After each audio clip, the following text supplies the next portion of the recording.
So chapter 8, we are going to be looking at how we can use certain types of positive social pressures in order to, create effective change in our clients, right? A lot of times we get peer pressure. It's, often from the negative aspects. But, there are ways to use peer pressure for like positive aspects. I mean, there's a little bit of peer pressure just in the fact that like you have an appointment for something, right? And so you feel that little bit of social pressure where you're like, oh, I don't want to go today. I'd rather stay in bed. But I know this person's going to be disappointed if I don't like attend, right? And so then like you're more likely to show up. So we use that social pressure sort of to our benefit, even though it is like, a lot of times we consider peer pressure sort of in the negative aspects there. Um, so let's take a look here. We're going to just start this off with a little NASA intro video. Um, and then we'll dive into some fun stuff. I got some more fun videos to show you guys today.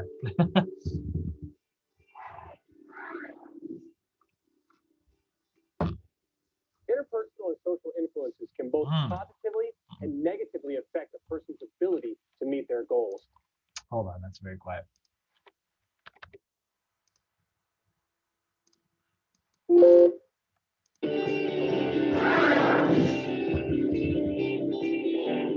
Interpersonal and social influences can both positively and negatively affect a person's ability to meet their goals. Knowing this information will allow you to help clients identify, avoid, and create strategies to combat negative social influences. You'll also learn how to help them identify and seek out positive social influences to support progress. Keep in mind that a client's success is due just as much to the other social influences that surround them as yours.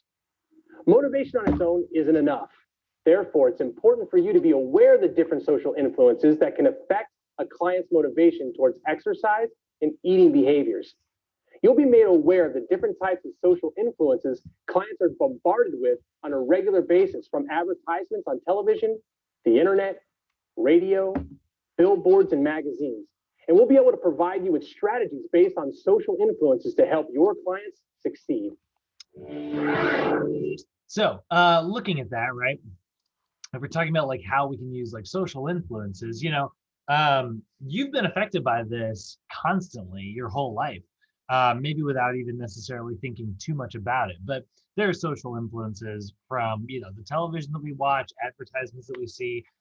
There's social influences, even just if you were to sort of try to reinforce a habit, like Starbucks encourages people to use like the Starbucks app. It's sort of like a charge card, right? And that like they send you continual messages and push notifications and stuff like that on your phone, like that information coming in, right? That's like a social influence, and it has like little bits where it's like, you're awesome, but it's been a while since we've seen you, and then you're like, oh, I feel bad for the app. It sounds kind of silly, but honestly, like that's kind of the influence that it has sometimes. So, if these are things that are affecting us on the regular, and we know they're effective, we know that these sort of influences actually work. Well, we can do sort of a positive, good version of this with our clients, right? We, can send a text reminder to our clients, like saying, like, hey, just wanted to remind you of our appointment tomorrow. Can't wait to see you and stuff, and like, get them excited about like their routine. They're gonna wake up in the morning, maybe they stayed up too late, watching movies or something, and they're like, oh, I don't want to go, but they said they were excited. Even if they don't fully believe that, at the end of the day, like that little bit of pressure is enough to kind of get them out of bed and get them going, right? So there are like social pressures that we can use positively. And then we can also like talk to our clients about like maybe building like a support structure, because not everybody has like a really solid support structure in their life that's helping them, maintain their progress. Sometimes like, sometimes our social influences actively pull us away from our progress. Like I have a roommate. He's my video game roommate. I love him. He's great. But like, he's always down to like do something. Whether it's like watch a movie, play a video game, play a board game or something. And he's always down, And there are times where like I want to be, productive and I want to do this or that. And he'll, show up and be like, hey, are we gonna, do this? It's like it's been a while since you did this. Hey, that thing I got you for your oh man, the big one right now is this freaking video game that he got me for my birthday literally about almost a year ago at this point that I still haven't played. And it makes me feel like guilty. It has like an influence on me, right? These are all sort of like examples of not so great habits. Well, I mean, board games is silly, that's fine. But like, playing video games, not exactly the healthiest of habits, right? So that's a negative social influence sometimes, it sort of actively pulls us away from what our goals might actively be. Let me tell you guys, you are going to hear some serious trash talk with your married couples. For those, I almost guarantee everybody in here is going to train a married couple at some point in your career. You'll have both sides of the marriage. Either you'll train them in a duo session or you'll train them both individually. Um, and inevitably, there will be so much trash talk between married couples. Like, it's like, hey, how's the dieting going? It's like, oh, well, he's pulling me off it all the time because he wants to eat out or something. And it's like, okay. And then, like, you bring it up and it's like, what can you do? Uh, Guaranteed. Everybody remember this moment and it will come back probably within your first 6 months of working. Because this is a common trope that we run into. I used to have a married couple who were in their 80s, actually. They were, married for a very, very long time. And they had started exercise. I mean, they were active people. They played a lot of tennis and stuff like that. But they sought out personal training for the first time in their life when they were in their 80s. And I was like, good for you guys. This is great. And their granddaughter had got them Fitbits. And like I said, they both played tennis. They're both like really competitive with each other, and it was really funny. And they would compete to see who could get like the most steps in a day, and like brag about who was the most active. And Claire, she would destroy her husband every single time because she went on like a walk every morning. So like there was no way he was ever gonna keep up. But one time I showed up to I was training them privately in their home, and I showed up at their house and I was training him. I was there for maybe 10 minutes or something like that. And I was chatting with Claire before we got started. And Vic comes in and he's got this huge grin on his face. And he's like, did she tell you what happened? And I was like, what? And she, I was going to train him first. So she like storms up. She's like, oh my God. And she just like walks away. And he was like, I wrecked her on the steps. She's never seen so many steps. I destroyed her. And he was just like bragging about it. And it was really funny. And I was like, all right, man, good for you. And then like as soon as she is out of ear's length, he like looks over and he's like, I clipped it around the dog's collar. I like sent him around the yard. And I was like, that is diabolical. Um, but they would constantly like, like stab each other in the back about like who was worse about like sticking on and like doing their homework. It's like, well, I was gonna do my homework, but then he wanted to watch a movie. And I was like, I was gonna eat really well, but she made this for dinner. Just constant, and it's that's kind of fun in a lot of ways. But like, um, if it's actually destructive, like in this version, it's very playful, it's very funny. But like, if it becomes actually destructive, I mean, honestly, this is something where, we can sort of help our clients like develop the tools to be like, oh, hey, like this is something I really want to work on. What can we do to meet your needs while also like helping me reach my goals, and that's what we're going to talk about today. So, longest intro ever. So, looking at social influences, right? Social influences, we don't judge them. They're not good. They're not bad. They just are. And so they are elements that have either a positive or possibly a negative impact on your clients' attitudes and behaviors. And so we have a lot of social influences in our lives that we're all dealing with: family, friends. There's also just the media in general. I mean, we all have like access to social media, at least I'm assuming. There is a lot of stuff that's like constantly sort of bombarding us. I mean, look at like every freaking time I try to pull up a YouTube video in class, it's either a Nordic Track ad or it's an ad for what's the other common one? It's Nordic Track and Peloton. Just nothing but friggin' ads for all that stuff because it knows like my behaviors. My behaviors are related to Googling stuff about exercise a lot. And I get a lot of NASA ones too. I get a lot of NASA, advertisements, which drives me insane.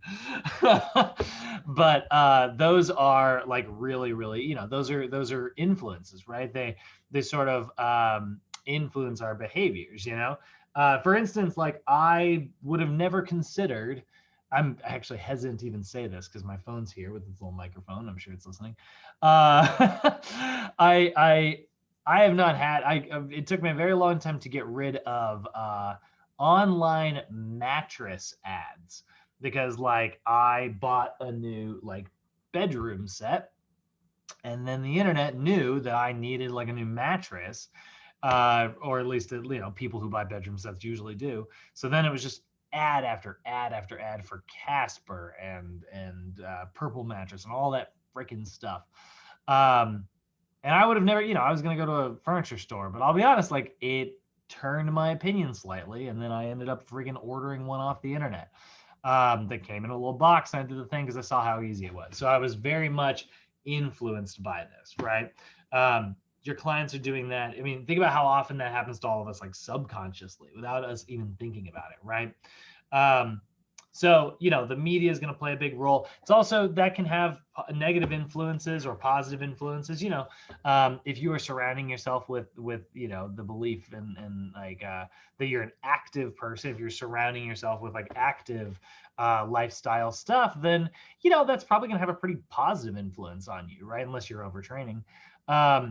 But on the flip side, the other thing that we see in the media all the time is you're supposed to look a certain way, you're supposed to act a certain way, you're supposed to drive a certain type of car. These kind of things can lead to our clients, participating in unhealthy behaviors. Or, we are constantly bombarded with like fast food ads and advertisements and things like that. This is why cigarette ads aren't allowed to be on TV anymore, So those are all like parts of like our social influences. And then the last one, which we had to include on here, is wellness professionals. We are social influences for our clients. So we want to be an inspiration to our clients. We want to, give our clients social support. We want to help them like structure their lives more efficiently, in order to like help them meet their goals. We're the expert in this relationship. So looking at this, there's a couple different things. There are social norms. So social norms are what we consider to be culturally acceptable behaviors, right? So certain social norms are going to exist. I'm sure all of us have experienced different social norms. Like for instance, if you go where I'm from, in Oregon, you can always spot a tourist as anyone who has an umbrella. It rains a lot in Oregon, but if you are caught with an umbrella, everyone's going to look at you and be like, ugh, amateur. Oregonians are very judgmental people. So that's, I mean, but truly that is like a little bit of a social norm. It's kind of an interesting, funny thing. I mean, even like, rooting for the home team, right? You feel a little bit of pressure to like root for the home team. Like I was, I'm a Seattle Mariners fan through and through, but like I've lived in Southern California for, oh my God, can't speak. Lived in Southern California for a long time now. And, I've been invited to a lot of Dodgers games, and every time I go, I have a really good time. And so now I'm starting to become kind of a Dodgers fan, I've been influenced by the people around me. If you are surrounding yourself with people who regularly go running or play sports, people who lift weights, people who are engaging in active, fit, healthy lifestyles, you are much more likely to, blend into that social norm as well. So those are what our norms are, right? They're the common things that we are surrounded by that sort of influence our behaviors. The influence of behaviors from outside sources within an individual's social circle. Like past me is a lot more elegant than current me. Now, there's also social support. Social support is the really big one. This is the perception or care that is received from other people, right? So your social support are things that like enhance your motivation. They enhance your adherence to like a program, right? If you are going to start doing something weird, and I'm sure like, some of you guys have already maybe even experienced this with your Sochi journey. If you've talked to someone in your life about how you have started, personal training school, and then that person's like, awesome, congratulations, that's a little bit of like social support. Now if there's somebody like close in your life, like actually, I don't want to put anybody on blast, but Dalen, I think you've actually kind of got a good example of this. If you don't mind me saying, like, you were talking about how you sort of restructured your study time, right? And you were like, I'm going to set this time aside. I'm going to kind of go here and I'm going to do this specific thing. And then you like had a conversation like this is what I need, right? And then, when you got that, like, that's a form of like support, right? You're receiving support from someone else, like me, like I've asked my roommates, during the hours when I have class to, for the most part, try to remain like quiet if they're in the upstairs section of the house. That's a little bit of like social support. So there's a lot of different types of social support out there. We're going to look at four main categories here, right? So there's emotional support, which is actively listening, or simply demonstrating care, trust, or just simply demonstrating encouragement. So this is the one I feel like sometimes like emotional support is sometimes the one that is a little bit of a struggle.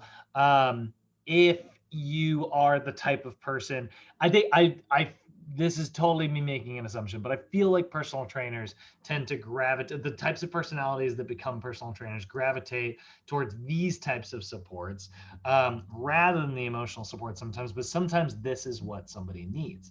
I'll sometimes call this like emotional intelligence, right? Like I like to think that I'm, a fairly like smart guy, but it tends to be very much up here and sometimes not enough down here when I'm in relationships, when I'm like, with friends and stuff. There's a lot of times when somebody will tell me something and I'm like, oh, well, have you tried this, this, this, and this? And it's like, you know what? I've tried a lot of different things. I'd rather just talk about my problems right now. I just need a little bit of emotional support, right? And that's great. So sometimes like your clients just need a sounding board. And what's great about personal training is you are going to do so much of this without actually having to put any effort into it. Because you are there and you're very focused on like your client's form. You're making sure that they're doing the exercise properly. Meanwhile, and then like there's this built-in rest period between sets, between circuits, whatever. And that's where your clients are going to just naturally open up. I mean, the stuff your clients will tell you, it's shocking sometimes. I've been run over by my clients like sometimes where I'm like, it's definitely way too much information that I didn't want to know. There's a lot of that in our jobs, it's like your hair, it's like we're hairdressers sometimes. So you'll get like information like that from your clients every now and then, and it really does kind of fill up the session. But it's great because that's sometimes is the emotional support somebody needs. They'll feel great because they just were able to get all this stuff off their chest. But there is also like instrumental support. Instrumental support is actually giving someone practical resources to help them succeed. So if you were to have your client download an app, for instance, and you're like, hey, I really recommend this app, and I check in with my clients regularly on this app, that's an example of instrumental support. It's kind of in the name. You are literally giving your clients the instruments that will support them, right? You are maybe you're giving them a workout journal, right? Maybe you're giving them a food journal. Maybe you are giving them a punch card to track their progress. Giving them their workouts, giving them their assessments. I'll give an example of how I like to do instrumental support when I am building workouts for my clients. You can see what I will do is I will, sort of create an OPT model, OPT template, and then I will have them save it all up in the PDF one. I'll have them like just say like, hey, like save this PDF like on your home screen or like to a place on your phone where it's easy for you to get to. So you can just one click, open it right up. And it sort of acts like an app. Like I don't have a fitness app. There's no Brad fitness app. But what I do have is like the things that I think are effective versions of showing my clients how to do stuff. So here's a like video that goes to NASM's YouTube page, and it shows them like if they forget what the exercise is, there's the single leg balance with reach, right? Here's what a static lunge looks like. So it's just like little videos that make it easy for my clients in case I'm not around to show them how to do something. They'll remember how to do it, watching this. Or I'll do like animated GIFs, I'll do pictures, like whatever. That's an example of instrumental support. I'm giving my client the instruments necessary to help them. There's also informational support. Informational support is advice. This is the suggestions or input that you might have. This is where a lot of times when this is sometimes what the struggle is, right? We often want to give informational support, even though somebody might be asking for emotional support. But informational support is where you are sort of displaying your expertise and your advice, right? So if that's what your client needs, if that's what your client wants, then great. We are a well of information. Hush. We also have appraisal, right? Appraisal is feedback for evaluation. Now, this is where, sometimes I think that people, when they hear appraisal, they think just praising, but appraisal is positive and negative. It's just basically your feedback of a situation, saying like, hey, this is very destructive, right? This is not helping you reach your goals, right? It's sort of tied into like our informational support. If your client is engaged, like I lots of times your clients are going to be on like, I'm eating 1,000 calories a day, and it's like, hey, is that working? And it's like, no, I'm still not meeting my goals. And it's like, yeah, well, 1,000 calories a day is really hard to stick to. So, you're falling off the wagon. It's like, yeah, but I only fall off the wagon once a week. But I'm eating 1,000 calories a day consistently. And it's like, well, you can do a lot of damage in one, day, actually. You're probably balancing everything out. So that 1,000 calories is actually, leveling out in the end. And sounds kind of crazy, but otherwise you would be losing weight. We know, thermodynamics, right? So appraisal is us like looking at evaluation, right? Sometimes like I have seen clients who come in with like workouts that they've designed, and it's like they've got like 15 chest exercises in one workout, and they're just hitting it like crazy.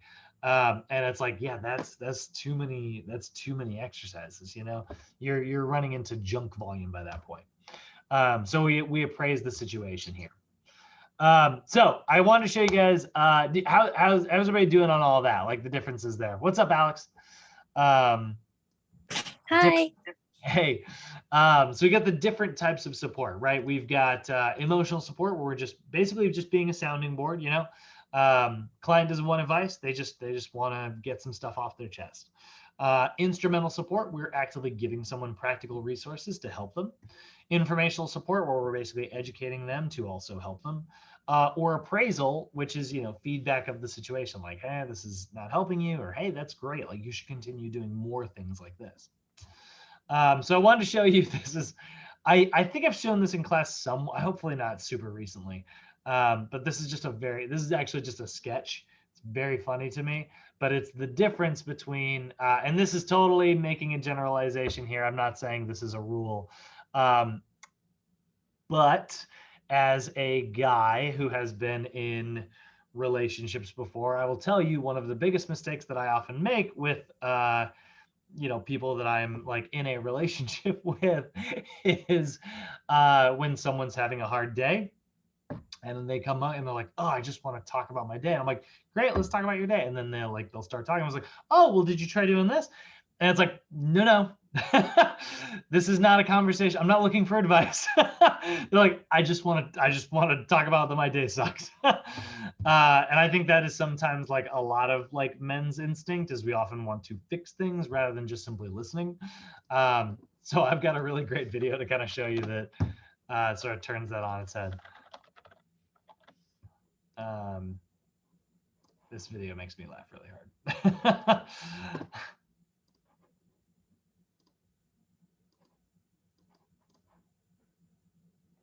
It's just, there's all this pressure, and sometimes it feels like it's right up on me, and I can just feel it, like literally feel it in my head, and it's relentless. And I don't know if it's going to stop. I mean, that's the thing that scares me the most, is that I don't know if it's ever going to stop. Yeah. Well, you do have a nail in your head. It is not about the nail. Are you sure? Because, I mean, I'll bet if we got that out of there. Stop trying to fix it. No, I'm not trying to fix it. I'm just pointing out that maybe the nail is causing. You always do this.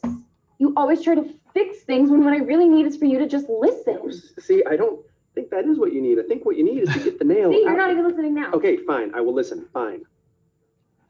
It's just, sometimes it's like, there's this achy, I don't know what it is. And I'm not sleeping very well at all. And all my sweaters are snagged. I mean, all of them. Sounds pretty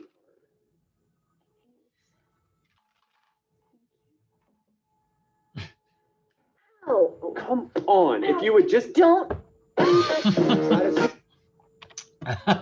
So I don't know if I've shown that recently. I have this weird feeling like I have, but I love that video because it really kind of highlights what we're talking about, right? She very much wants emotional support, and sort of what he wants to give is either informational or sort of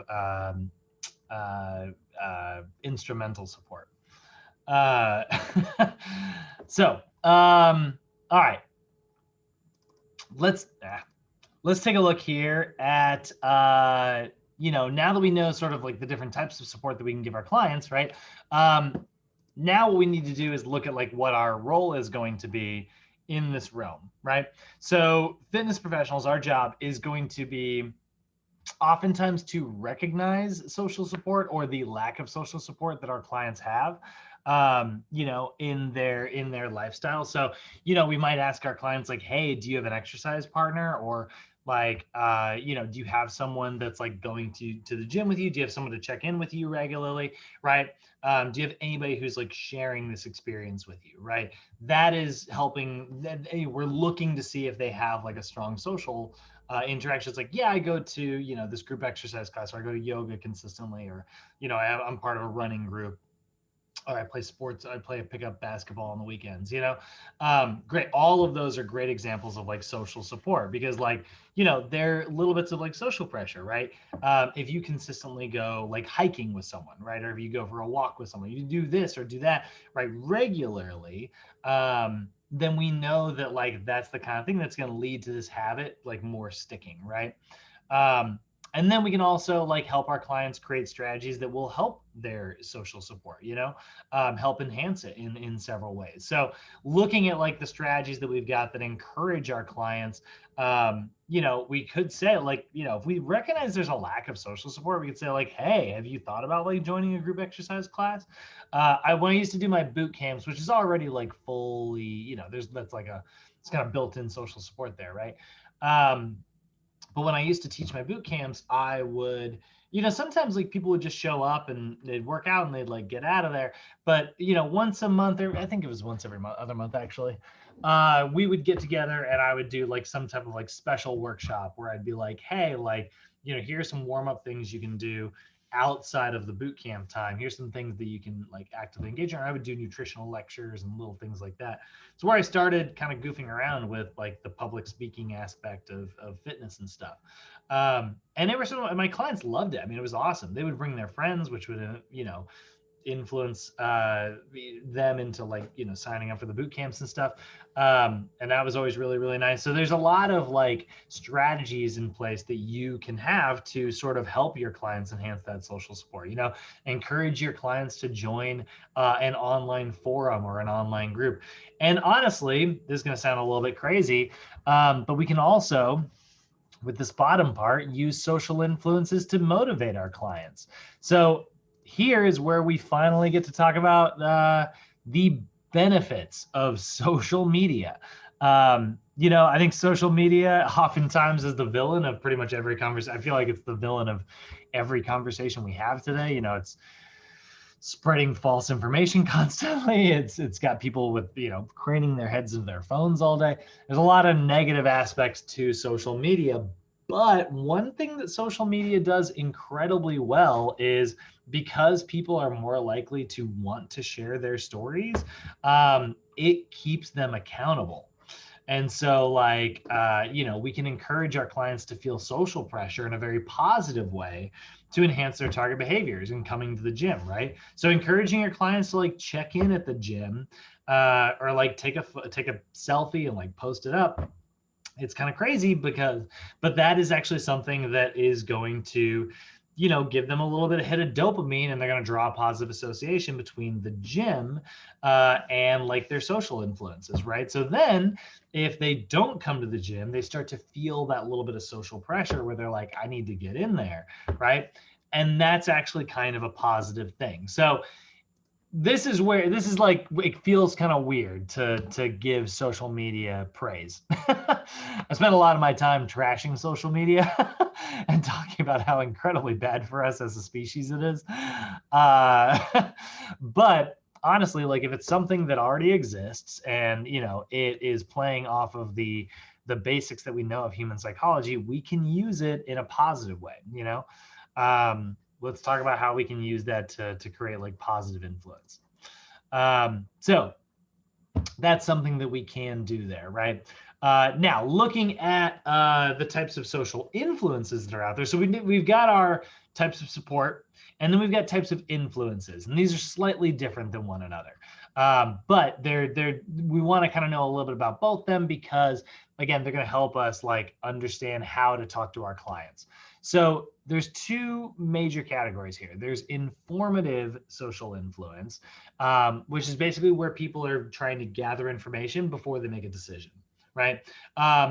Honestly, and without being political, the informed voter is a good example of informative social influence. This is somebody who maybe does their research on a candidate, learns a little bit about like what it is that they're running on, like what their platform is, before like deciding to vote, right? So that's an example of informative social influence, right? I'm sure everybody in here has done a little bit of research before you chose what gym you're going to sign up for, right? Or maybe you researched other personal training schools. That little bit of research that you do before you decide to like purchase something, that's an example of like informative social influence. Helps guide our decision making through info, stuff, data, right? And then there is also normative social influence, and this is where you are making decisions in an effort to belong to a group. Again, without being overly political, I think this is your sort of classic uninformed voter, right? The person who's still voting, but they've never really considered it, and they're just going to vote for who their parents voted for, who their friends voted for, or whatever, right?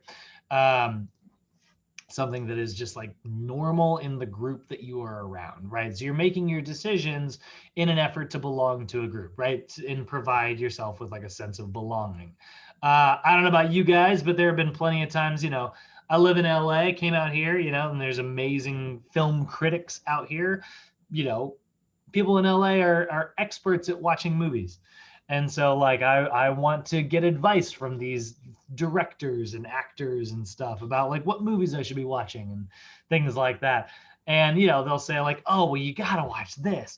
And then I watch it, I'm like, that movie kind of sucked. I didn't really like it. I'm like, oh no, does that mean I have bad taste? And then I'll like go back there and they're like, what'd you think? And I'm like, it was great. I don't want that person to feel like their advice was bad. I don't want to like hurt this person's feelings or anything. But I'm like, I don't know, I just didn't get it. Right? That's that pressure, that like awkward feeling that we sometimes have. That's an example of normative social influence. You want to belong to a group, so you might do things or act a certain way or say certain things in order to belong to that group. Now, these are just normal things that we do. These are just biologically sort of programmed into our psychology. So, like I said, they're not good, they're not bad, but I'm sure everybody in here can think of 10 examples of ways that informative social influences have been used for evil or normative social influences have been used for evil. I mean, honestly, when you look at like people believing in certain types of like stereotypes, that's an example of normative social influence that has made our world a little worse, you know. There is definitely, you know, good and bad to both of these things, but these are just things that happen. So we want to use them positively for our clients, right? Normative social influences. The idea that like you need to be like macho when you're in the gym, right? You need to act a certain way, and you need to like, those guys who drop their weights, they're like, look at me, look at how much weight I can lift, and they like purposely are as loud as possible. They're doing that because it's a form of like they believe that that is helping them belong to the gym environment better. When in reality it's very annoying. Because don't get me wrong, like and it's annoying to me from a totally different aspect. Like when I hear weights hit the ground in like a normal gym, if I'm not in like a powerlifting gym, if it's bounce plates, I don't bat an eye. That's what those plates are legitimately for, but when I hear like dumbbells hit the ground, I definitely assume something went wrong. I definitely assume somebody had to bail out because there's no reason to drop them unless you almost hurt yourself. So I go into like panic mode every time it happens. Freaking PTSD. No, that's so that's very much like these influences that we have, right? So again, if we're trying to like help our clients and use this like positively, we want to use informative social influence by continually giving our clients as much information so they can make positive, healthy choices as possible. And if we are trying to use normative social influence in a positive way, we want to talk about how like coming to the gym is a tribe. You want to be part of like the gym environment. This is why, like, look again, like some people trash on Planet Fitness, but Planet Fitness does a great job of making people feel like they belong. You'll see it right on the very front of their page. Let's see here. Where is it? Yeah, they talk about like we believe that fitness is essential. Essential, and we want to make it your physical and mental wellness a priority. Tours, healthy. Interesting. I'm actually not seeing as much of what I thought I'd see as possible. If I go to the about section, I'll probably see it. Yeah, whether you're looking for, they're talking about being very inclusive, right? That's what Planet Fitness does really, really well. They're a very inclusive place. If you have a client who's socially self-conscious about like maybe the way they look or perform, this is the type of gym that makes them feel welcome, right? I think the gym that I think is a good sort of halfway point between like also being very accepting but also being a little bit more like a traditional gym is Crunch. Crunch does a really great job of this as well. They put it right on the front of their page, the no judgments policy. This is something they launched I think like 15 years ago. I think, well, maybe a little bit less, probably about 10 years ago, actually. That's when Crunch launched like the whole no judgments campaign. And this thing right here, like they talk about how like, again, it's a way of life. It's our Monday through Friday mantra. It's an unfiltered philosophy. It means that, the workout floor is for everyone, regardless of shape, size, age, race, gender, fitness level, like whatever, right? They want everybody available. That is awesome, right? That kind of thing, right? That is normative social influence. You want to make your client feel like they belong, and make their sessions feel special. So those are tools and those are things that you're going to do sort of in general. Now, let's talk about the client itself, right? So pivoting gears a little bit, let's take a look at like, what if our client is doing great versus maybe they're not sticking to the program so much. So this is where we got to look at the ideas of compliance, right? So you are going to have compliant clients and you're going to have non-compliant clients. So compliant clients are clients who are, following your suggestions, right? They're sticking to the program, they're doing it, right? They're not missing their sessions, they're doing their homework. Compliant clients are a piece of cake. That makes our job easy. It's the non-compliant clients that need our help the most, right? These are the people who are maybe showing resistance to changing. They're having trouble moving from one stage of change to the other. They're having trouble adhering to a program. And that's, this is where we can look at the idea of adherence. And adherence is like, actually adopting these behaviors that we're sort of trying to create. Now, here's the thing about non-compliance. I want to be really clear here. Non-compliance may sound like it is someone making an active choice not to reach their goals or not to adhere to a program. That's not always the case. Sometimes non-compliance can be totally involuntary, and someone may not be aware of the fact that they are making like choices that are pulling them away from their own success, right? Sometimes it is very involuntary. This is kind of going back to when we looked at like that TED talk with the procrastinator, right? He talks about how like some people feel like observers in their own life rather than like active participants. People who feel that way, it's likely because they don't realize the unconscious choices that they are making. So compliance, it doesn't matter whether it's conscious or unconscious. Either way, it's the thing that's keeping our client from reaching their goals, right? So we want to help them. We want to help increase their adherence levels. So ways that we can do this is, or things that are sort of causing this sometimes, so causing this non-compliance. There are barriers and social biases that are often in the way.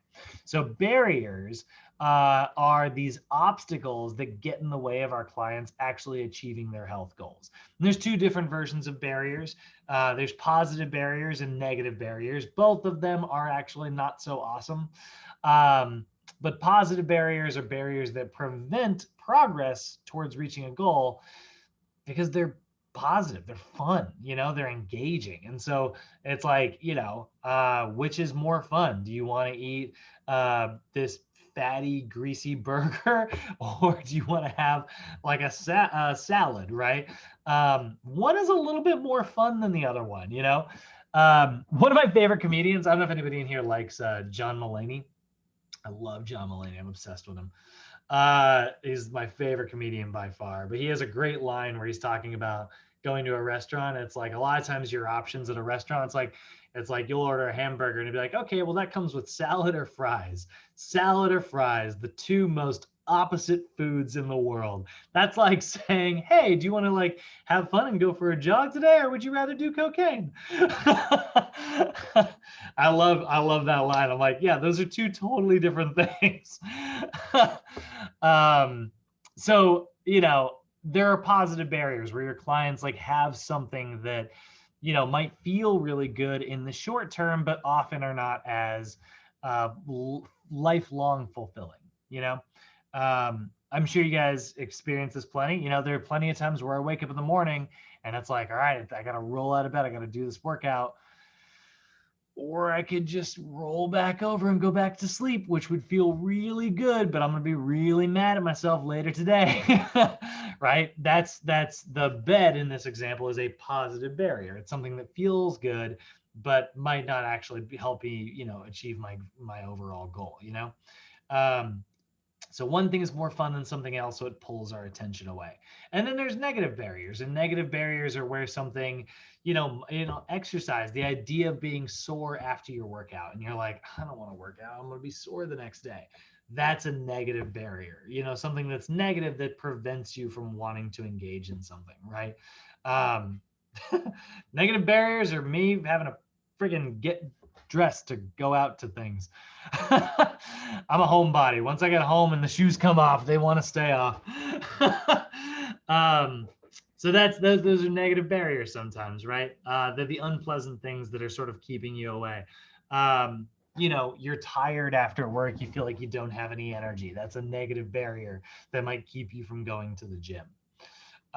So these are things that we want to be able to recognize. If our client is not complying to a program, we have to look at what are the barriers that could be pulling them or pushing them away from these healthy behaviors that they genuinely want to adopt.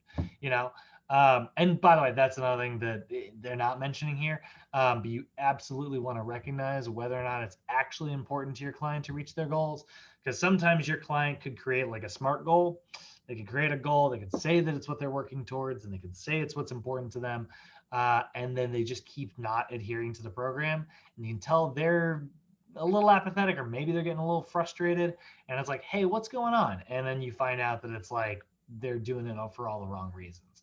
And so all of these things that all these strategies that you're trying to like help them implement are not working because it's not what they're actually working towards, right? So that is one thing. But if you have a non-compliant client who's just simply not sticking to the program, helping them recognize like, well, what are the more fun things that are pulling you away? Or what are the things that are, making you hesitant? Why don't you like this routine? It's like, I just don't like running. And so they have this negative barrier. They're like, I want to reach my goals, but I hate running. Okay, well, we never said you had to go jogging. Do you like swimming? And they're like, yeah, I love swimming. It's like, all right, well, let's look at where you can go swimming. Let's make that your cardio, what's the negative barrier? I hate burpees, right? And it's like, look, I love burpees. They're a great calorie burner. But if you hate them enough to not do the workout, then it's not a good workout for you. I've said this before to you guys, but like you could write the world's greatest routine, but if you can't get someone to do it, it's not the world's greatest routine. And then the other thing that often pulls us away and causes non-compliance is also like social biased. So this is where we have to understand that like there is like a certain biased attitude towards like either a specific group or a specific individual. So if someone has like a social bias that is keeping them from actively engaging in one thing or another, like this is where people will sort of trash talk certain diets that people are on or certain exercise routines, like we got to be fair, we got to be fair about things. Could you, I prefer, it has been shown statistically, generally, if you hit your muscle groups twice per week, that is sort of the most effective in terms of like overall training volume. So revisiting your muscles, like the same muscles that you already worked earlier in the week, revisiting those again later in the week, rather than just doing one body part per day. Statistically, that has been shown to be the best kind of workout. And so like, I really like upper and lower splits, where I do upper on Monday, lower on Tuesday, cardio or something else on Wednesday, and then upper again on Thursday, lower again on Friday. That's my favorite training split.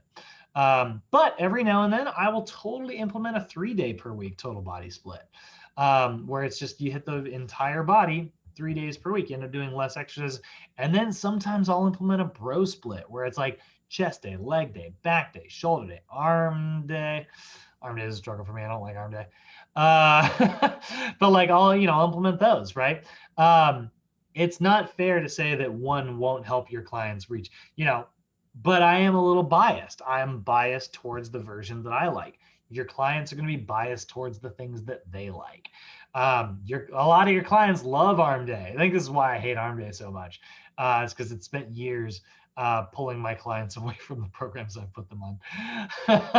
Where it's like, hey, did you do your homework? Did you go for a jog? It's like, no, but I did do some bicep curls at home. And it's like, more bicep curls. Praise for the effort. I'm glad you get some calories burned, but like, these are bacon strips compared to your glutes. So there are social biases. There's biases that will pull us towards the things that we like, right? And then there's also like peer pressures. And peer pressures are these influences that sort of cause us to adopt certain behaviors, certain values, or certain attitudes, right?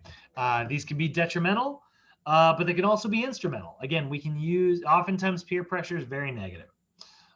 You do something because you're trying to fit into a group. This is why a lot of people start smoking.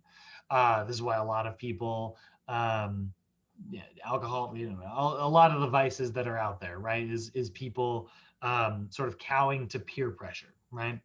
But there's other types of peer pressure as well. I mean, there's just pressure from your peers. Like if you have that one friend who, wants to go out all the time rather than eating at home, they want to go out for coffee, rather than making it themselves.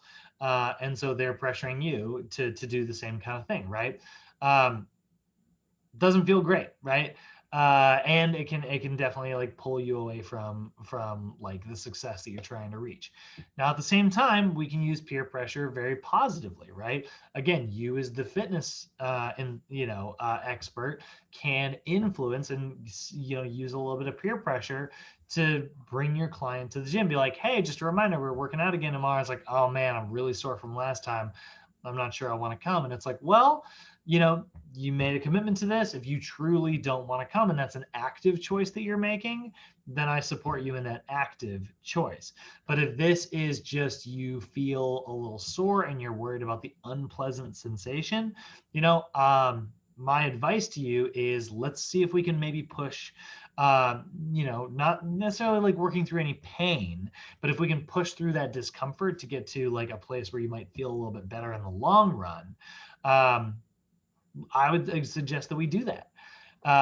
And these are conversations that come up pretty frequently, never work through the pain, for the record, just while I can lay that out there. That doesn't have anything to do with tonight's lesson or anything, but never work through pain. But working through like, the discomfort of like, I just don't want to, right? A lot of times those are my favorite workouts. There are so many times where like I wake up and I'm like, I don't want to do this today. I'm wiped. I don't have enough energy. There's not enough time. I'm stressed out. I got other stuff to do in my life. And then I'll be like, you know what? Nope, I'm going to feel better if I do this. And I'll go and I'll do those workouts and it'll start and it'll just feel like sludge running through the body. And I'm like, oh, this sucks, right? And then like 2 or 3 sets in, I start to feel great and I de-stress and I feel cleaned out and feel much, much better in the end. And I'm really glad that I, pushed through that discomfort, we can help that. That's a positive thing, we can use peer pressure to help our clients with that. So informative social influences, normative social influences, those things we talked about where people are either making a decision based on information or making a decision to be part of the norm. Those are examples of peer pressure, right? And there are, biases sort of built within that. So before we actually, where is it? Okay, no, never mind. I got a video to show you the crazy one here in just a minute. So social influences that we've got, right? We can use social influence. There are social influences that are impeding exercise, right? They're impeding our client's progress. So, social influences that are normative, an inactive lifestyle that is normal, right? That's impeding our client's progress. Actually, here's a good one for you guys. Let's take a little quick survey. If I were to say that you are going to have dinner around 8 p.m., how many of you guys think that's normal? Or how many of you guys think that's really late? I think that's late. If you're hungry, That's fine. normal. I think it's normal. Normal. I had somebody say a little bit late. That was me. Yeah. And me, yeah, late. Yeah, it's kind of all over the place, right? I usually try to eat like 6 and 7. What's that, Charlie? I usually try to have dinner between like 6 and 7. Yeah, that's a little bit like where I'm at nowadays. But growing up, what was normal for me was dinner at like 8 p.m. My parents would work, they'd close up the pet shop around like, the pet shop would close at 6, they'd be done by 7. And then, my parents are both wiped out. My dad moved furniture all day. My mom ran the pet store all day. Like these poor humans were just exhausted. And then they would come home and make dinner somehow. I don't know how they did it. Like saying it out loud even now, it's still and I've said it earlier today as my example in the first lecture, and I'm still blown away by it. Like, I have not figured out how they had the energy to deal with mouthy little me and like work all freaking day. So the norm. Question. What's that? What time is supper? Supper? What do you mean? What's? Because some people won't call it supper. Some people have formulas a day. Have you ever heard of that? I think like so actually I don't know if you knew this. That's why I thought you might. Supper is the pre-dinner. It's like a snack that precedes dinner a couple hours before. In old, like old with an E at the end of it. oldie English. So I thought I was like, oh, I was like, you were a separate person. Yeah, no, for my family, it was like 8 o'clock was very 8:30 sometimes. It was just whenever it can happen, because we had to whip up a meal afterwards. That's a norm thing. But the problem with eating late sometimes, first off, metabolically, there's no problem with eating late. I want to make that really clear. We already talked about this in nutrition, but like eating late does not cause you to gain weight any differently than eating, very early. There's the time of day, it's just calories. It does not matter.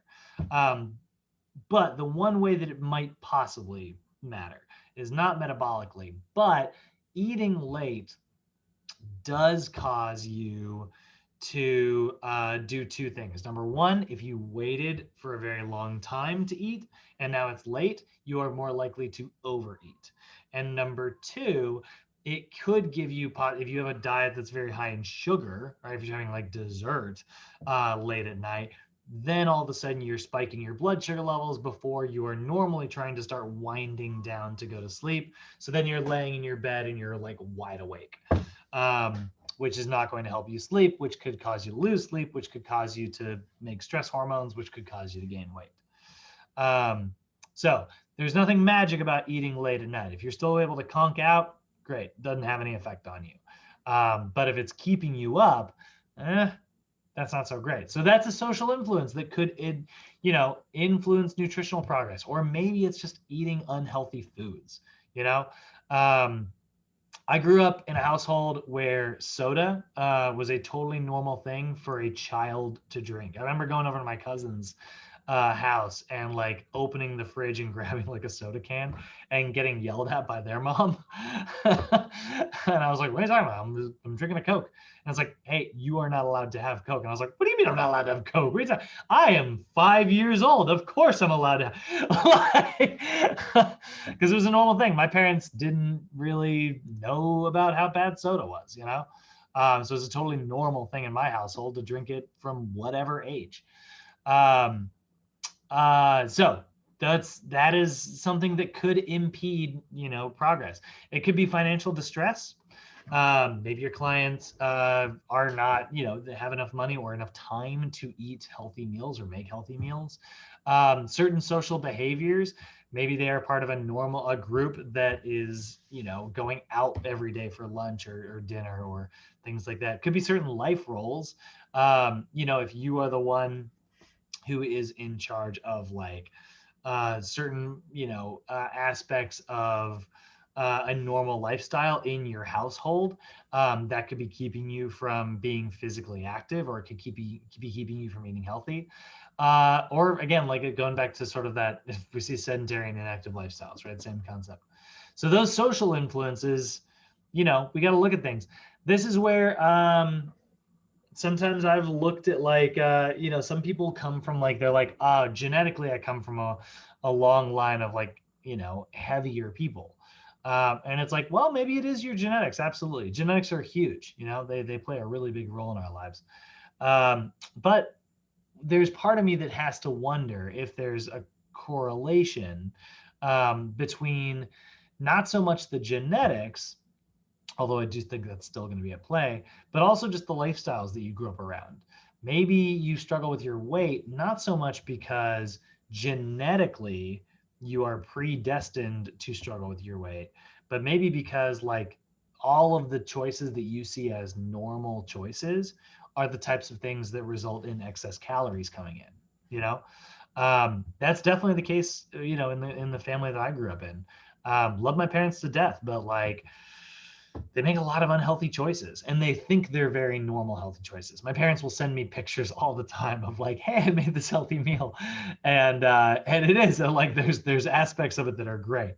I remember when I really first started trying to get my mom to eat healthier, I was like, you got to get more fruits in our diet. We got to get more veggies. And my mom was like, I'm getting more fruits in. And I was like, yes. And then she sent me a picture and it was like an apple chopped up and she was taking it with like that caramel sauce that you can buy. And it would do like a whole jug of caramel sauce with like one apple. And I'd be like, oh, the ratio. I was like, all right, we're getting there. Like that's still progress. And I would totally praise her. I'd be like, great job, like making progress, but that caramel sauce is not great. So we can also use social influences totally on the flip side. Let's talk about how we can use it for good, right? So there are social influences that are facilitating activity, right? The physical activity recommendations that we are continually saying, right? What do we say? 150 minutes of activity per week, or maybe 75 minutes of high intensity activity per week. That's enough. That is enough to maintain health. Reaching fitness goals, we're gonna need more than that, but like maintaining health, it's just 150 minutes per week, right? So giving that information out and just as often as we can, being a squawk box that's just constantly talking about that, that's a positive influence that might help our people. Dietary guidance, right? The USDA putting out the MyPlate, the food pyramids back in the day, all of those recommendations that are out there, those are influences that facilitate nutritional, positive changes. Again, I'm a bigger fan of the Harvard eating plate. Personally, I love the MyPlate. I really do think it's great, but the Harvard eating plate is the one that I sort of prefer, just because it mentions by name like healthy oils, puts a little more emphasis on veggies, a little less emphasis on fruits, and encourages water, which is freaking important. So I like these both. But giving your client a handout like that, that informative support, is going to allow them to make informative decisions. And then information about eating norms, if it's that, talking about like making healthier choices like whole grains versus like, processed grains. So here is looking at like how these social influences kind of all come together. Sort of summarizing everything we just said up. Social influences have both positive and negative impacts on a client's attitude and behaviors. It comes from many sources such as family, friends, medical professionals, the media, and fitness and wellness professionals. Social support is the perceived care a client is experiencing from others. Clients should seek out support that is positive, helpful, and encouraging as it relates to the efforts involved in maintaining a healthy way of life. The professional should take time to recognize the social support or lack thereof a client has, create strategies to enhance it, and then maximize social influences to motivate clients. All of this will allow professionals to create more effective programs for clients. Informative social influence is another type of interpersonal influence that occurs when a person seeks out or obtains information from others, such as doctors, friends in similar situations, or other perceived experts. Normative social influence is when an individual seeks to become part of a group that is experiencing similar things. As clients start adapting and adhering to fitness and healthy eating habits, they will be exposed to several types of barriers that need to be overcome. Peer pressure is a type of social influence that occurs among similar members of a group. This can alter a client's behaviors, values, and attitudes.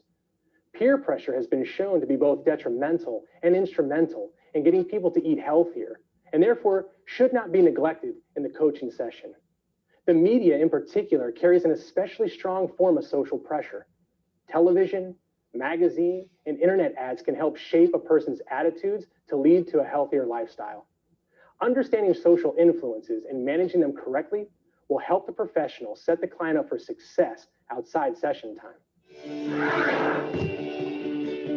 So I kind of summarized everything that we're talking about, how we can use, these positive things here. So this all kind of comes together to be what we call like social cognitive theory, which is basically describing like how we as individuals like learn and maintain our behaviors, right? I got a lot of my behaviors from my parents and the people that I grew up around, and so did you, right? So the things that sort of influence our behaviors, right, are our environment, right, where we grew up around. And then there are like certain personal factors, like all the unique stuff that maybe happened in like your family situations, right? So this is emphasizing the fact that people have an effective influence on like their environment, but then their environment also has an influence on them, right? You see all these arrows go both directions.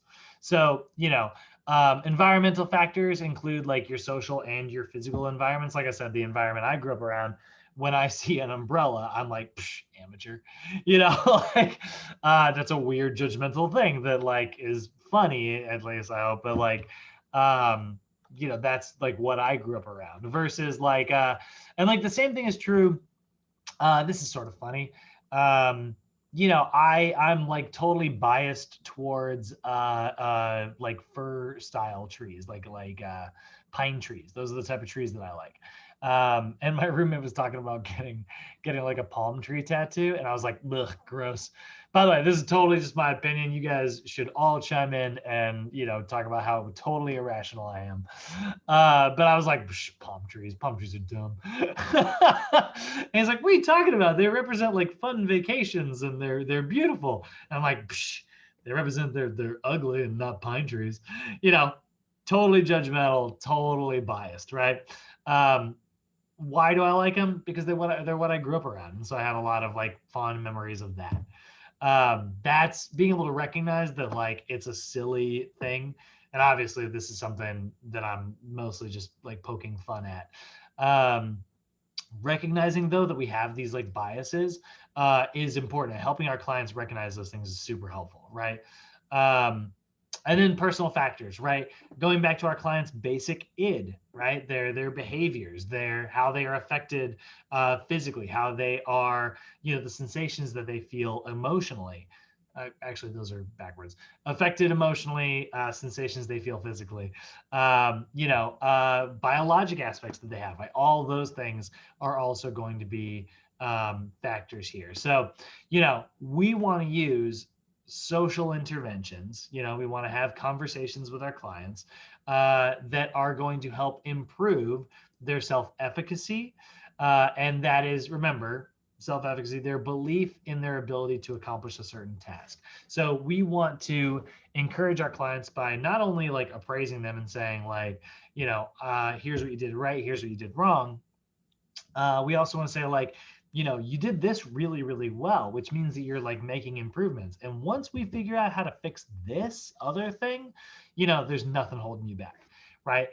So we're giving them informational support. It's like, here's why what we did maybe wasn't a target behavior, and you know how it's going to help you like in a huge, huge, huge way. You can accomplish this because the only thing holding you back is this, right? That's going to build up someone's self-confidence. That's going to build up their self-efficacy, their belief that they can succeed. And then there's, you know, this is also where modeling comes in. We as the coach, we want to model healthy behaviors to our clients because, you know, there is observational learning that does come along with things. I'm sure everybody in here has like their, you know, fitness guru that they sort of subscribe to that they like the most. I got a lot of, you know, channels that I totally subscribe to that I just think are really fun. And people that I'm like, man, like this is such a successful personal trainer. I hope I get there someday. You know, we model our behaviors off of people that we admire, you know? And so like I have like, you know, financial YouTube people that I really like, or I have like people on Instagram that I follow, like fitness wise, you know, professional athletes that I, you know, keep an eye on that I'm like, I want to be exactly like that, you know? That's an example of like modeling. So if you can be, you know, an influence to your clients in a very, very positive way, they are going to model themselves in a very similar manner, and that can help them reach their goals. So again, you know, share with them and be like, I love this, by the way. I share with my clients all the time when I'm like, I had the worst workout today. It was awful. And they're like, really? It's like, oh yeah. I mean, I was riding the struggle bus. I just didn't want to get out of bed. And they're like, you're all like, you know, motivational guy. This is your job. And I'm like, yeah, well, I'm still a human being at the end of the day. I'm like, my bed is comfy, you know? And that helps, but it's like, that helps them recognize like, all right, like, yeah, I have those moments too. And then you say something like, you know what, but what got me at is I thought about like where I want to be in 6 months. And I remembered that like my path there is going through those gym doors. And they're like, you know what? Yeah, I that speaks to me. So those are intervention this is an intervention that's very helpful. And then the other one, the last time I'll say it, I promise, self-regulation, right? Journaling, you know, right, checking in on like an app, all of those versions of like regulating your own and like paying attention to, what is going on, right? Developing that awareness. It's all huge, right? Um, so the skills, the knowledge, and the resources that we acquire to make positive changes. Setting goals, that's self-regulated, right? Journaling, that's self-regulated. And then reward yourself for successes. That's huge as well. Developing a reward system in your own right, that's going to like help you. Love rewarding ourselves, right? Having a cheat day at the end of the week is great. So delivering those consequences, right? Again, consequences often associated with a bad thing, but in this case, it's very positive. So that's self-regulation there. So here we go. Help our clients teach our clients to set goals, teach them to self-monitor, give them feedback on their progress, develop a reward system. So, saying like, hey, if you don't miss an entire like workout this month, like let's do something fun. Like what's your favorite activity outside of the gym? Teach them how to motivationally like self-talk to themselves and say like, you can do this. I've got this, right? And build up their social support and say like, who in your life can help, who do you need to share your fitness journey with that's going to motivate you to stay on task? So there's three major techniques here. Three major techniques that we can use that can be used for good. Now, I will say this right away. Do not use these for evil.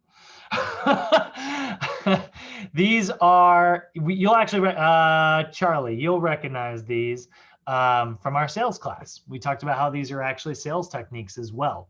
Sales and psychology. Sales has adopted psychological principles over the years in order to, be better at successfully selling people on stuff.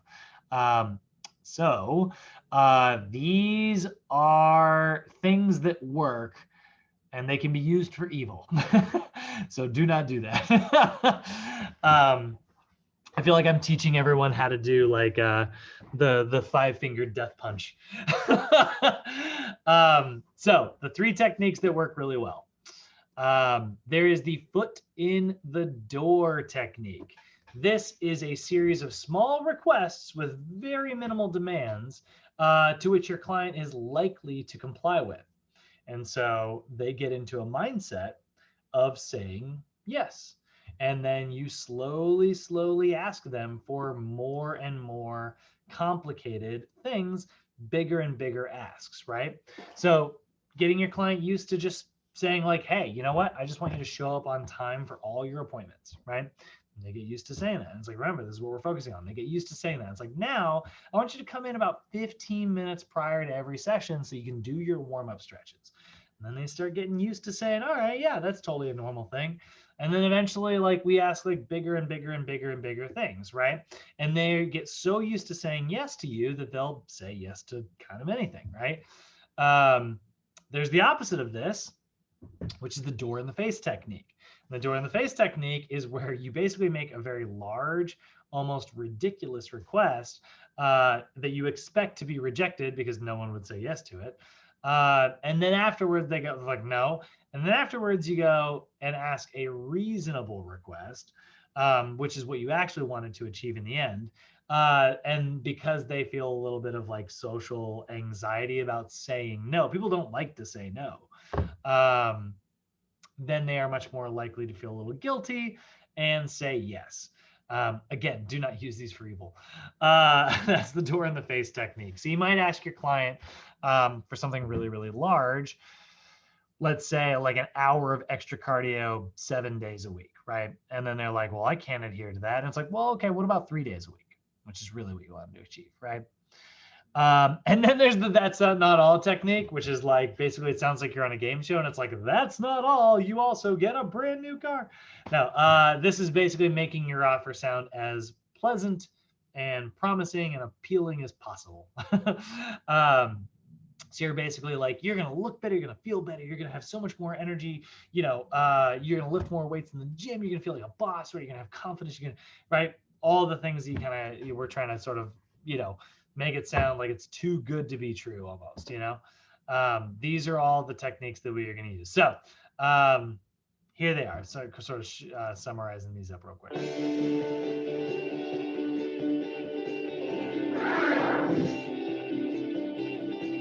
Fitness and wellness professionals can use a variety of influence techniques with clients to improve adherence to their fitness and healthy eating plans.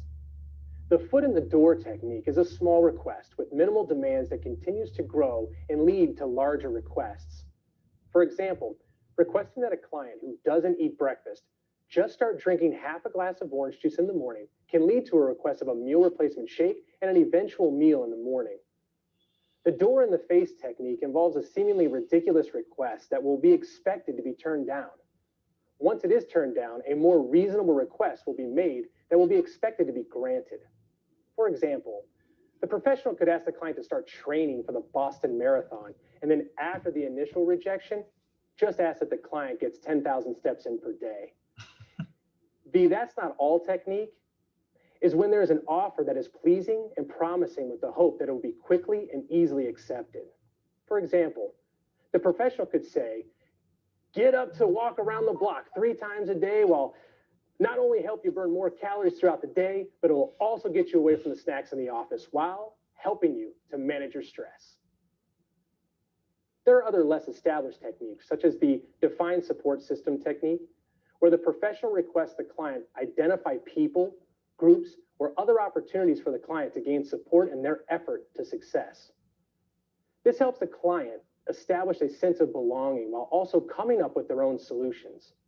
The make health a priority technique determines whether a person views health as a personal value. This aims to help link life goals and other values to healthy behaviors and make health a priority for the client. One technique is not necessarily better than the other. In fact, there may be a need for the fitness and wellness professional to combine several different techniques to get the best results possible. The client, their goals, and specific situation will ultimately guide the fitness or wellness professional in the determination of the appropriate technique to utilize. Okay, so I want to show you a trailer for, we'll call it a doc. I guess it's kind of like a documentary, where you could use these techniques for evil.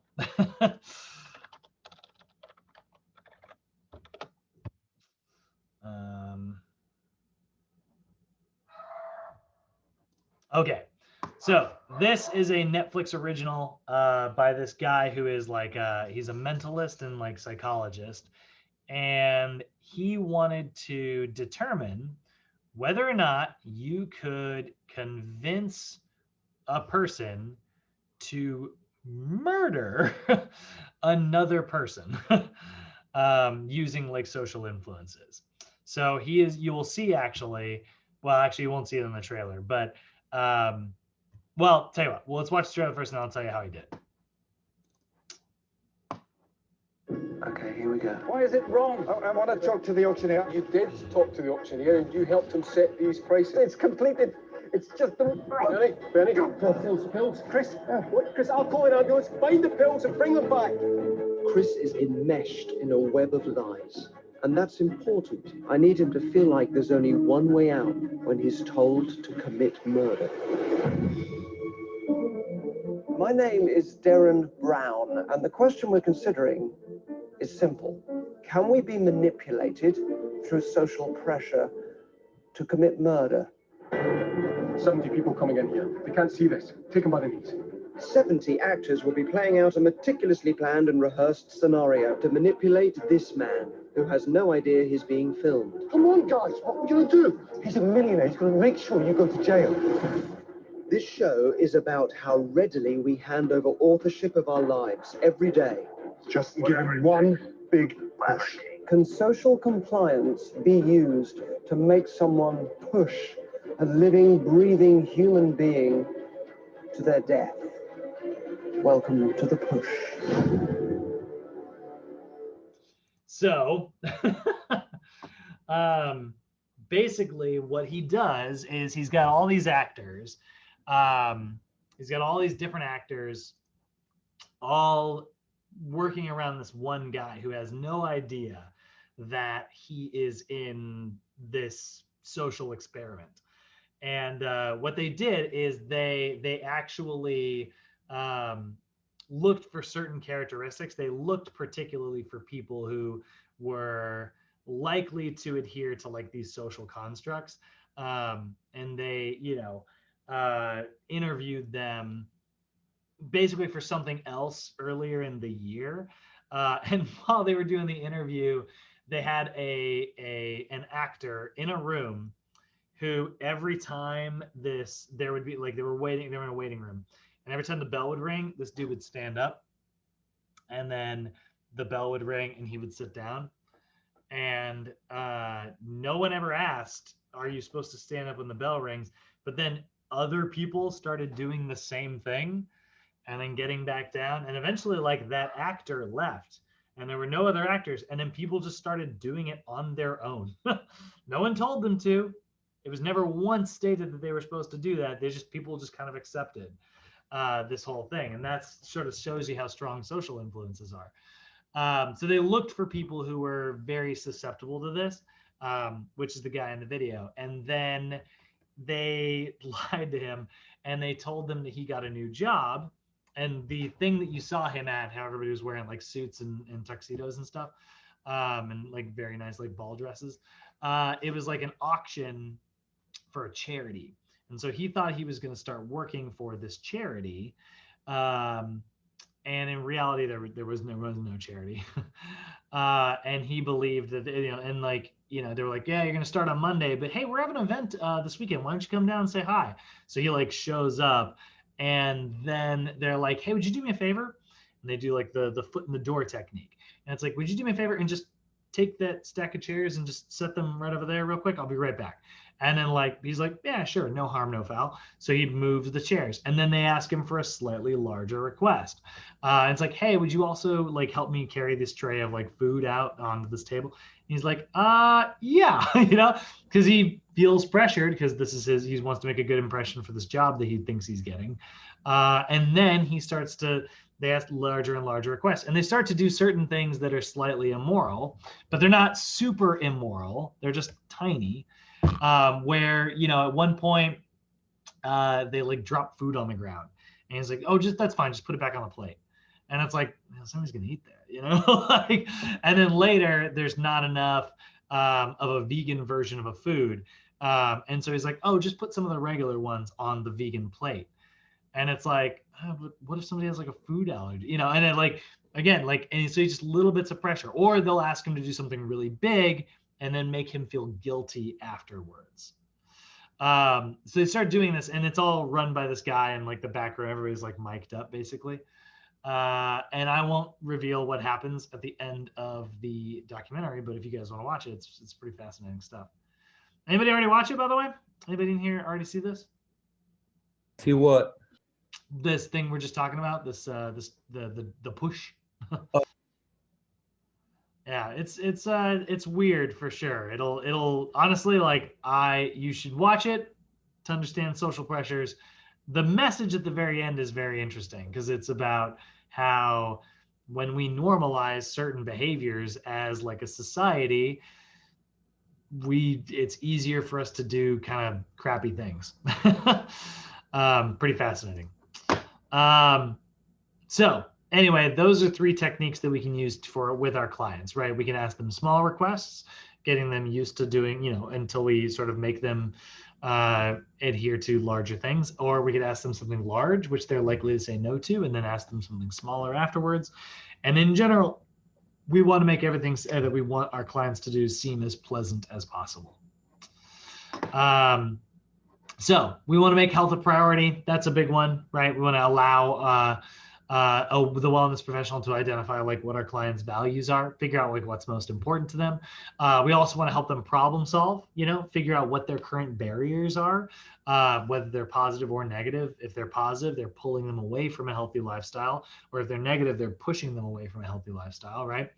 And we want to help define our client support systems. It's like who in your life is positively affecting you or negatively affecting you, right? So things that we should always be doing, always pay attention to your client's attitude. check to see if their behaviors are matching up with what they say they are doing. Like if their attitudes are not matching up with their behaviors, then clearly, something is dysfunctional there, right? If they're like, yeah, I really want to, I'm stoked to get started, and then they don't show up for their first session, and it's like, all right, like, where's the disconnect here, right? And then we always want to be providing like positive feedback. Always, always, always, be as positive as possible with our clients, encourage our clients as much as possible. Now, there are other things to consider.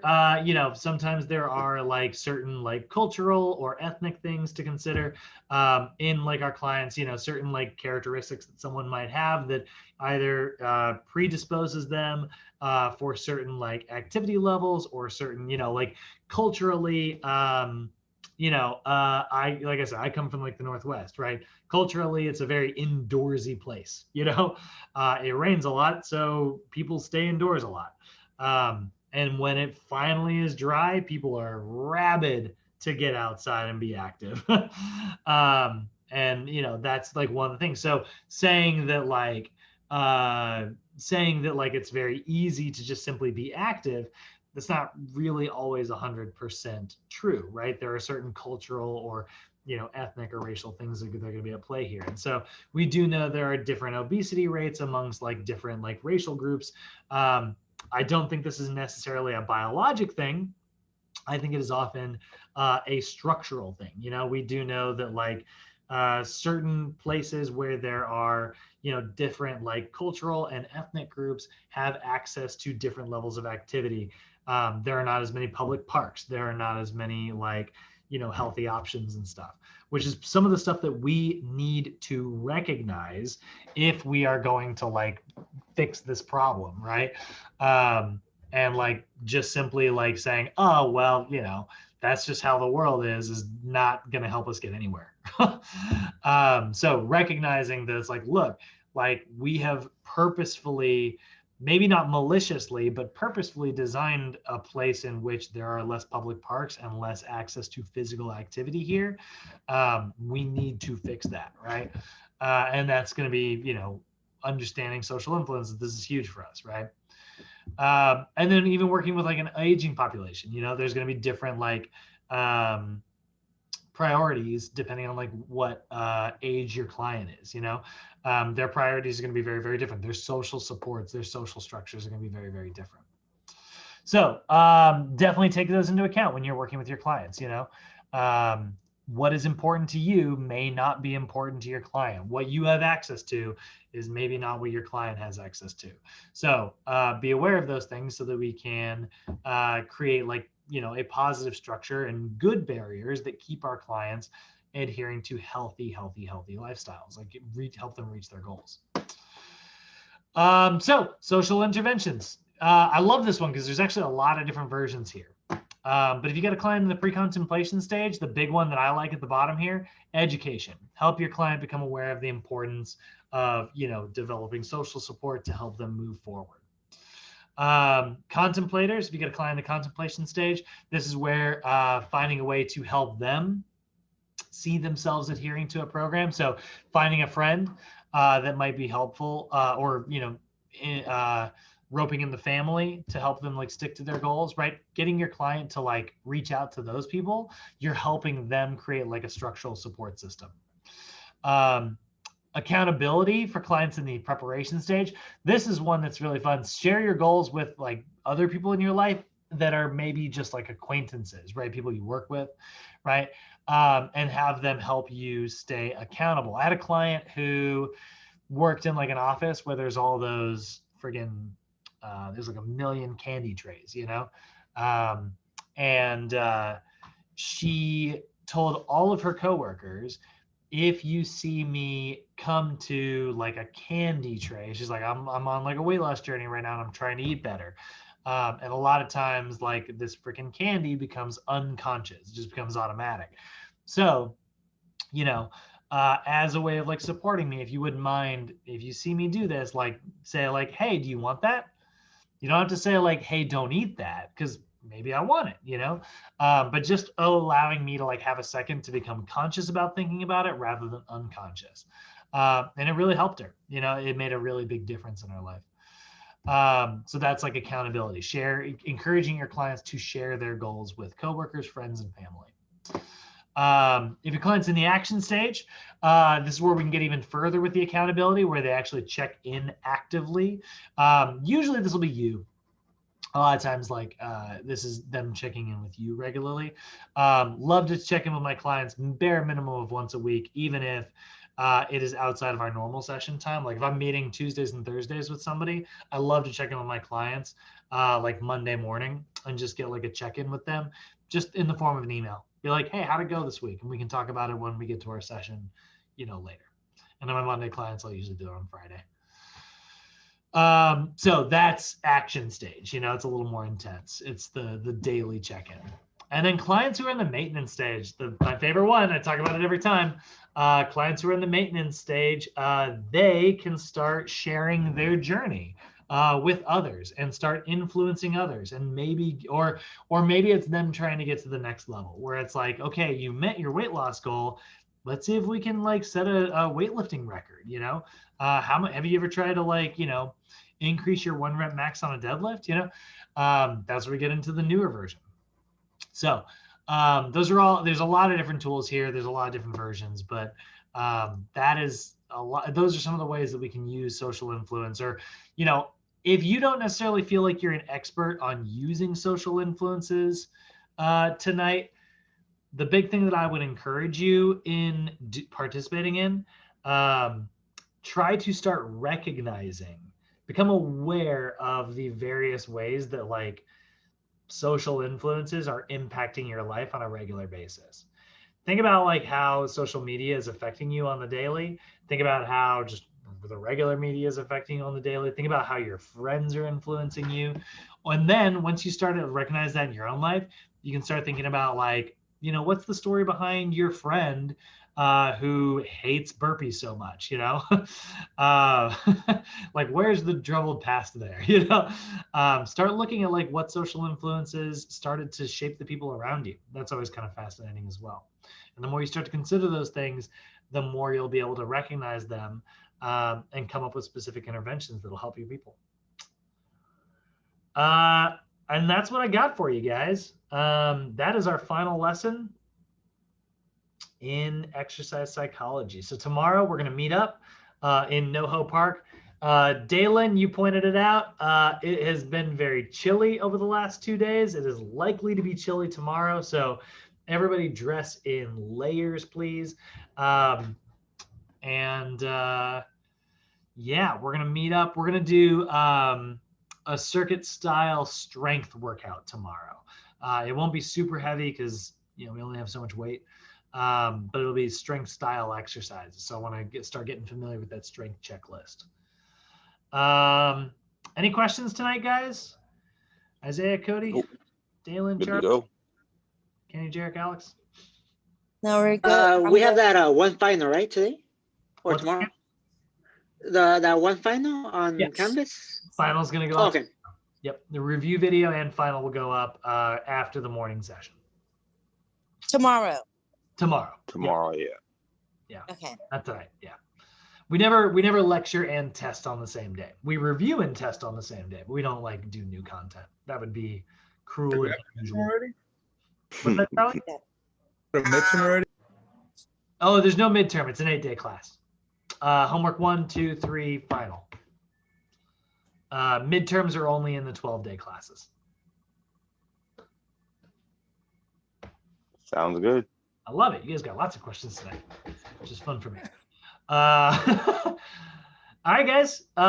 If you don't got anything for me, I'll let you out of here. Have a good night, everybody. You too. Thank you, you too. Bye-bye. Later, Brad. See you guys. Later, Brad. See you. Go be social. within the boundaries of healthy, pandemic.